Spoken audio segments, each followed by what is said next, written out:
यह फैसला हो गया कि नदी की यात्रा की जाएगी। सभी दोस्त इस बारे में प्लान करने लगते हैं।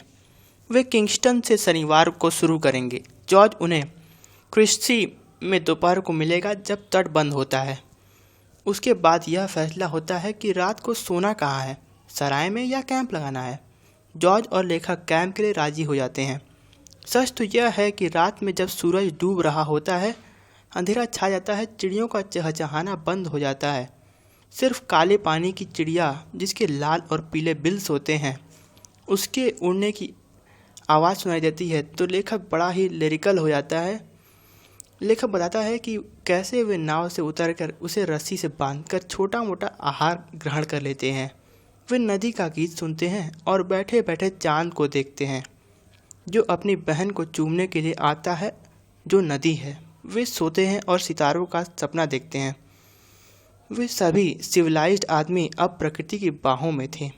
लेखक के लिए सब कुछ गड़बड़ हो जाता है जब हैरिस कहता है बारिश शुरू हो गई। हैरिस इतना अनपोएटिक और संवेदनहीन है कि तभी रोता है जब वह प्याज खाता है।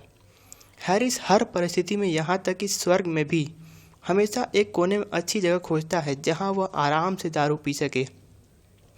लेकिन इस बार वह सही था। बारिश के मौसम में कैंप लगाना अप्रिय था।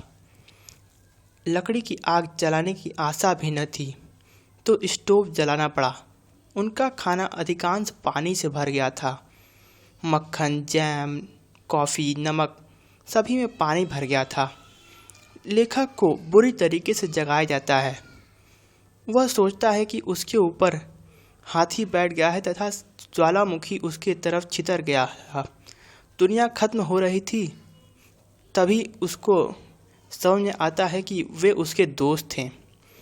तभी हैरिस चिल्लाता है कि मेरे ऊपर से हट जाओ, और सोचता है कि जानबूझकर वे सभी ऐसा कर रहे हैं।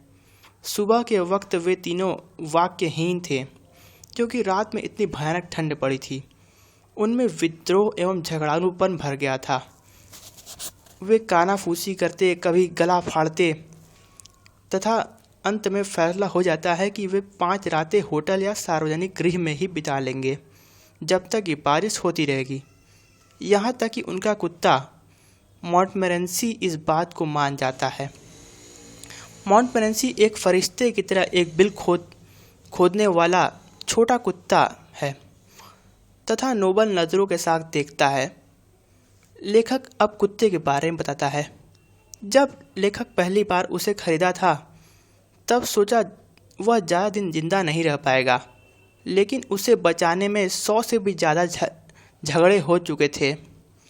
वह दर्जनों मुर्गियों को मार चुका था तथा एक पड़ोस की बिल्ली को भी मार चुका था।